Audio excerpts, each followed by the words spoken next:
Pretty smooth meeting today. The budget passed out. First off, your thoughts on the budget making its way through committee? Well, I'm very pleased because I think it's a very positive budget for the state of Alabama. We've been able to put dollars to personnel. We've been able to put dollars to operations in K-12. We've been able to put dollars into pre-K. I think all of those will come together to provide very positive benefits for the state of Alabama, both in FY19 and beyond. But we were also able to provide assistance to our two-year college system and our four-year universities. So I think this is a very positive budget for education across the board, on every level, across the state, in every area. And I think, I certainly hope that was what we saw reflected in the committee vote today. What hurdles, if any, are there for this budget to make its way through the legislature? Well, there's still a number of procedural steps that have to be undertaken. The budget will now move to the House floor, so the full body will now have an opportunity to look at and comment on the budget. Assuming that it passes the House floor, at that point it will transmit to the Senate, and the Senate will take its shot at the budget in terms of what some of the priorities of the Senate is. And so then we'll reconcile those between the House and Senate and move forward. So we do have a number of procedural steps, but I think within the context of this being a very positive budget for the state, I'm certainly optimistic of the outlook. Expected to be on the House floor Tuesday? Next week, maybe Thursday, one day next week. I would prefer Thursday, but we'll see.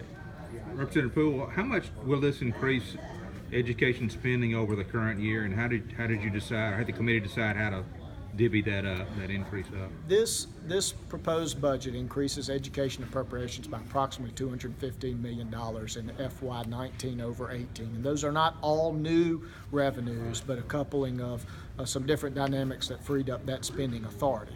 And so that's a very positive number for the state of Alabama. It's allowing us to provide a pay raise and some of the other operational funding that we've discussed as well. So the committee's worked very hard on this. We started meeting back in October when we finished FY17 and began FY18 and started thinking about FY19.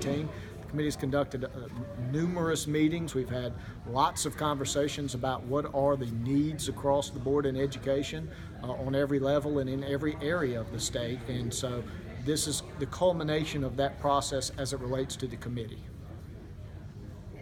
Forgive me, and I haven't seen this up, the raise is still 2.5 for both K-12 and post-secondary? That's correct. The raise is 2.5% for all education employees at K-12 and post-secondary. That's about half of our increase. How did y'all decide that was the right number? I know you've got a lot of interest clamoring for the money that you have.